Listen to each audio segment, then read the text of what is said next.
गंजाम मदमृत्यु घटना सरकार विभाग अधिकारी कार्यानुष्ठान नेले हेले चोरा मद कारबार नहीं ठोस नियम कले ना फल एबे भी चोरा मद कारबार बढ़िबार लगी। जयपाटना अंचल में बारंबार चोरा मद तैयारी नहीं अबकारी विभाग धरुची।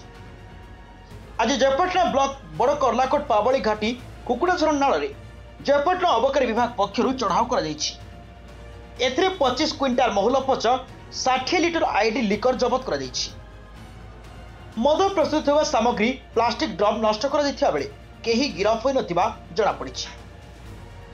चोरा कारबार थोना से विभिन्न अंचल कुली रोकथिबारु जिले में चोरा मद कारबार काया विस्तार कलानी।